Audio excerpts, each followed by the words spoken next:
One of the most common barriers us college students face is time. There are a limited number of hours in the day, and many of us are balancing classes, study time, club activities, sports, or even part-time and full-time jobs. When we have so many ways that our time can be spent, it's important to come up with efficient methods to manage our time. We can use our self-management skills to schedule our study time around other important priorities.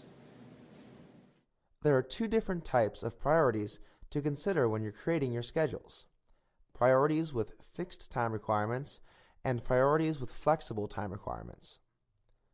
Fixed time requirements are parts of your schedule that can't be moved around or rescheduled.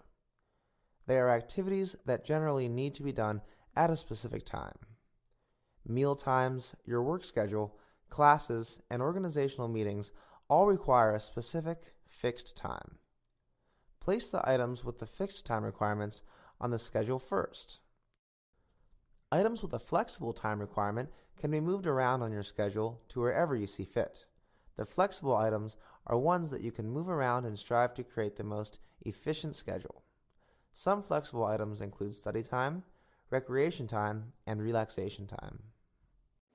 At the start of a new semester, a great self-management technique that you can use is creating a term-at-a-glance schedule.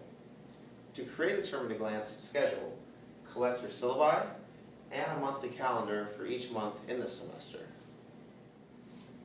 Your syllabus for each class should contain important days and due dates for that class.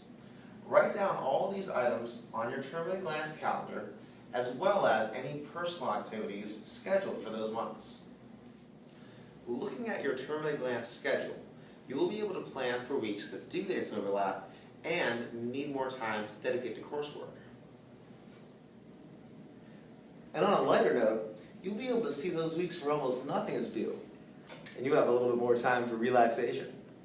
After creating your term-at-a-glance schedule, you can go on to creating your weekly study schedule, where you can plan for everything that you need to do that particular week.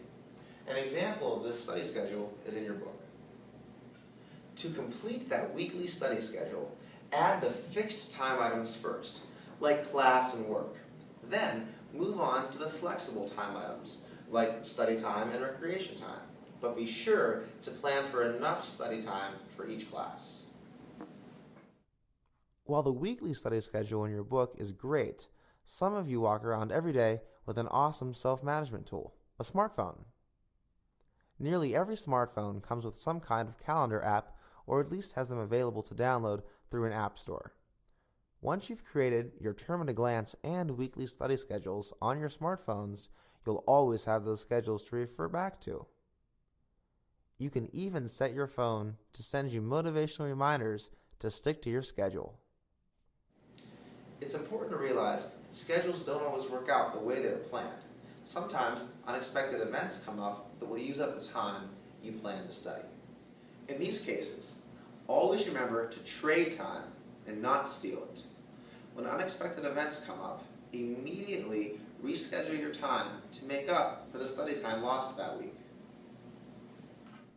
Maybe you've set aside Saturday as a recreation day, but you forgot about a few recreational events on Friday and missed your Friday study time.